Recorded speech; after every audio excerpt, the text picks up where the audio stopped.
Ladies and gentlemen, welcome back to Gaming with me, Tony Mo, and welcome back to some more Overwatch post-commentary. I've got a round of defense for you guys on Volskaya Industries with some Mercy gameplay. I have to say this is probably one of the best Mercy matches that I've ever had, and not because it's the most healing I've ever done or the most medals I've ever been rewarded, but just because things went really well. I think I had a lot of really great, smart healing on my part, and there was also a lot of wonderful symbiosis between myself and my teammates. You'll notice that I'm actually playing with 3 other players in my squad. These are 3 of my good friends. I think this is probably the most amount of players that I've ever posted a video of me playing with on the channel. This is also, I think, the first substantial Mercy gameplay video that I've ever done, apart from the specific heroes and specific situations guide. This is the first time you guys are ever seeing me play Mercy straight up, at least since the closed beta, I think. But back to the match at hand. I talked about that symbiotic relationship, right? That's a big thing for me when it comes to playing Mercy. And I have to say, mad props and mad respect to those of you guys who constantly solo queue as healers, Mercy in specific, because that can be a really frustrating experience sometimes. You know, everyone thinks, okay, well, you know, you're the healer, everyone needs you. Being a healer is really easy, right, man? You just click the mouse button or pull in the triggers and you just heal, right? No. I think there are 2 really big elements to playing Mercy. One is, of course, the individual player skill, and number 2 is that relationship that you have with other heroes and how the other players play those other heroes to make sure that Mercy can do her job efficiently. So, some early game harassment going on here. This was a lot of fun. Myself, Sergeant Duke, and Father of Wands as Winston there, managing to really get on the team's point and just try and harass them a little bit. And you notice this right here. Sergeant Duke backpedaling, firing while I'm healing him. Sergeant Duke is one of my good friends. He fully understands the healing range capability of Mercy to the point where him and I can pretty much be, you know, on a knife's edge, both backpedaling and kiting while doing damage to the other team. And we ended up having some, you know, I mean, look at that cleanup. I think we lost 1 player during that initial push. That was more than worth it. We're already back on the point now, doing some big healing. You'll see our Bastion, Northern Dummer there, is going to get set up inside of this little defensive point. Got some great healing going on from Sergeant Duke. One of my favorite reasons to pair up with 76 is that healing station. It is great for Mercy. She can get on the healing station. She can get some additional health. That's going to help her stay in the fight. And for me, survivability is everything with Mercy. In fact, I think it's really important to weigh your options when you're going in to heal a certain hero as to whether or not you should simply stay out of that fight. Is it worth the risk? Because especially early match or mid-match, I think it is sometimes more important for Mercy to stay in the fight as a healer than to sacrifice herself for one player. There are definitely specific situations where I think you should sacrifice yourself for an HVT member of your team, but you really have to weigh your options, and we'll actually see an example of that towards the end of this match, and we'll talk about that when we get there. But this was a really chaotic match. I think I ended up having just a few deaths. Overall, a lot of it was really dashing back and forth between my team.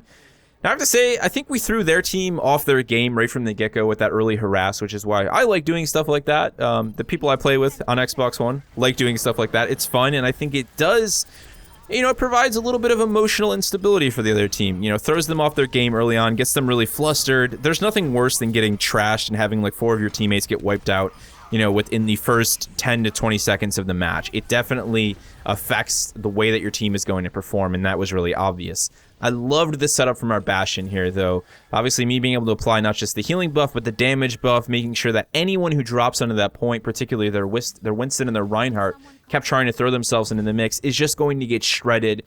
That's how you play a solid Bastion, and of course, that pairing with Mercy is fantastic there. But as I said, you know, I think playing Mercy is a 2-part deal. You know, obviously you playing as an individual and then the way that your team coordinates with you.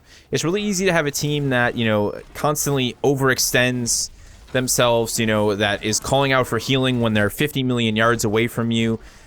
You know, I'm sorry, but I'm not going to run halfway across the battlefield away from the rest of my team to heal a Reaper that's behind enemy lines. That's your issue. You know, if you're backdooring the team as a Reaper or a Tracer, you want to come back and grab some heals, feel free, but don't expect me to follow you around the map.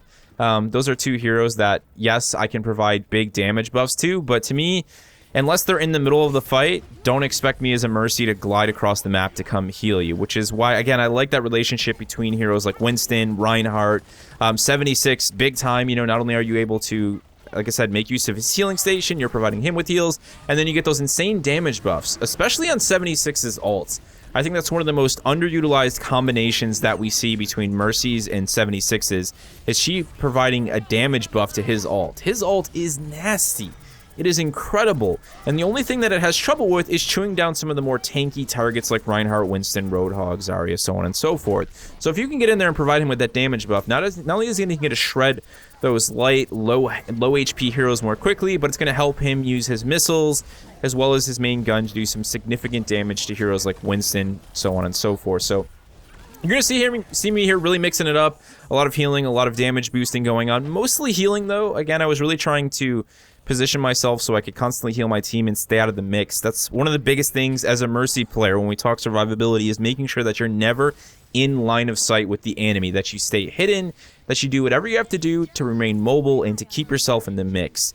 And the other side of that, of course, is your team, you know, having a composition and also attacking those key targets on the enemy team to make sure that they never have time to focus you as a healer. Keeping your healer alive is definitely important. Without your healer being alive, then there's no one to maintain, you know, the health of your tank, so on and so forth. Now, we're already coming up on the end of this round. This, like I said, I don't think I've ever actually had a defensive, you know, turn on assault on Volskaya Industries go this well. Usually objective A, we lose it within the last, like, 10 seconds. But here's a bit of a sacrificial ult. You know, it was the end of the match. We're sitting at about 10 seconds. They were really focused on our Winston. He was providing a large level of chaos, keeping them away from the point. Even if there was 30 seconds or 40 seconds or even a minute on the clock, I probably would have made that sacrifice. You know, that's sort of, you know, you gotta weigh your options there. And to me, it was more than worth it to get that ult off, to keep Winston in the game, who has been a constant state of flux for their team, you know, constantly in there bashing about, making use of his shield capabilities, keeping some of our team alive, and just in general causing a lot of chaos that was keeping their team off the point. So for me, that was 100% worth that ult and worth the death. And that's what Mercy's all about. Survivability, making tough decisions, and of course just trying to get out as much healing and damage boosting as possible to your team. I'm not the best Mercy, but that was easily one of my best games with her, and I quite enjoyed it. Again, not because of the statistics or the numbers, you know, the amount of healing that I did. It's nowhere near my career average, but just because there was a really great relationship between myself and my teammates, and we ended up pulling through that match, you know, that round, that particular defensive round, just more cleanly than I've ever done before. If you guys have anything for me, as always, throw it down in the comment section below. Thank you so much for watching, and I will see you in the next one.